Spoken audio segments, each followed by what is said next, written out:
Voilà, monsieur l'abbé, bonjour. Nous avons appris que vous avez réuni vos paroissiens ici en Belgique pour leur dire que voilà, vous rentrez au pays pour vous engager autrement. Est-ce vrai? Et si c'est vrai, autrement, ça veut dire quoi? Oui, c'est vrai. J'ai passé l'information aux fidèles de ma paroisse Saint-Jean-Baptiste à Wavre que je rentrais au Congo, que je me suis décidé et que j'ai d'ailleurs donné un texte là à chacun dont l'intitulé était Je vis la misère de mon peuple, trop c'est trop, je m'engage. Cela constitue donc tout un programme. Ça signifie que depuis plus de 10 ans, je travaille dans la sphère politique comme responsable président de l'association FRAC, comme responsable de la commission justice et paix du Brabant Wallon. Tout cela pour essayer de chercher des voies et moyens pour trouver des solutions à la crise congolaise. Et je suis arrivé à un point tel que je me dis non, pour pouvoir être conforme avec ma conscience, je dois m'impliquer directement. Parce que j'ai l'impression que depuis toutes ces années, j'ai travaillé un peu en périphérique par rapport à la réalité comme telle.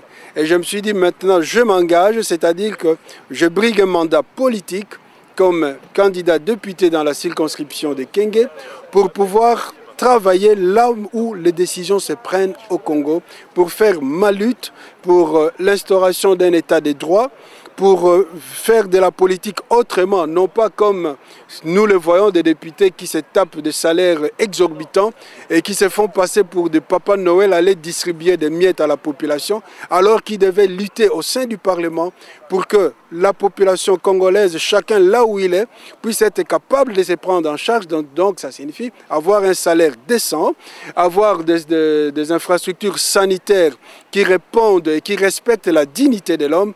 Comme tout cela fait défaut, je me suis dit, je dois être là pour lutter.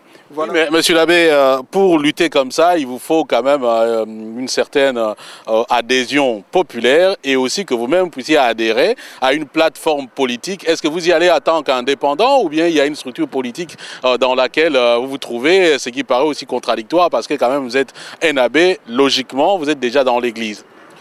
Bon, ça ne paraît pas contradictoire. D'abord du point de vue canonique. Il n'est pas interdit à un prêtre de s'engager politiquement. Laissez-moi vous dire qu'ici en Europe où nous sommes, la démocratie chrétienne, c'est l'œuvre de prêtres.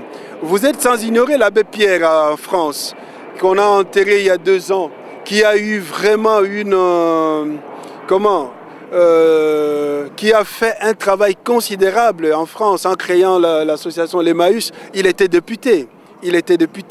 C'est-à-dire qu'avec les systèmes proportionnels chez nous au Congo, si tu vas seul comme indépendant, ce n'est pas très sûr avec toutes ces magouilles qui se passent de pouvoir passer. Et moi, je pense en âme et conscience que le parti politique en lui-même n'est pas un mal. Mais quel est le but poursuivi dans un parti politique?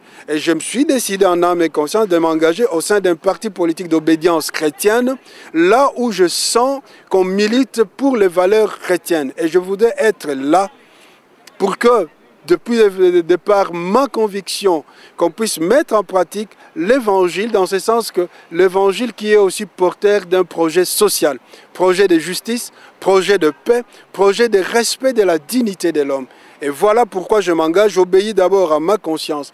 Comme étant prêtre, évidemment, je demande à mes supérieurs, disons à l'autorité compétente, à la hiérarchie, de pouvoir m'accorder cette dispense, puisqu'il s'agit d'une dispense pour... On va y revenir justement, vous n'avez pas déjà répondu à la question, vous partez avec quel parti politique ou avec quelle association? Je pars avec SID, c'est de l'engagement pour la citoyenneté et le développement. C'est un parti politique qui se veut un parti chrétien et je pensais que je dois adhérer à ce parti pour travailler avec de chrétiens qui sont là-dedans pour promouvoir la vision évangélique dans la gestion de la chose Congo.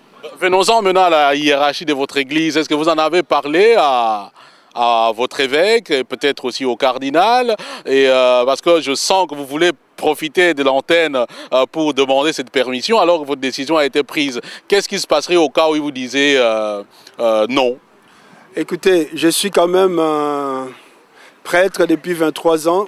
Je ne peux pas m'engager à un tel exercice si je n'ai pas fait les démarches nécessaires que je devais faire. Je ne viens pas demander la permission à la télévision. D'ailleurs, je préfère ne pas répondre à cette question-là pour dire que si tu me vois devant toi en train de répondre, c'est que ce qui peut constituer ta peur, c'est déjà réglé.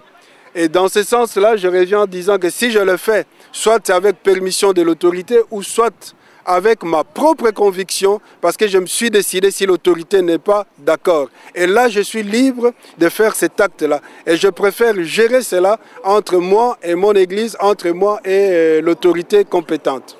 On n'a rien à craindre que vous deveniez demain un prêtre rebelle. Non, ce n'est pas une question de rébellion. Ce n'est pas une question de rébellion. C'est pas une question de rébellion. C'est pour dire que si je demande, je sollicite une dispense, comme je l'ai dit, et si l'autorité ne le veut pas, je prendrai mes dispositions dans ce sens que je n'engage pas l'Église, je peux me mettre en retrait. En retrait par rapport à l'Église pour exercer librement, par rapport à l'obéissance à ma conscience, ce que je sens en moi aussi comme un sacerdoce, un appel, une conviction à réaliser pour le bien de notre peuple, pour le bien de notre nation.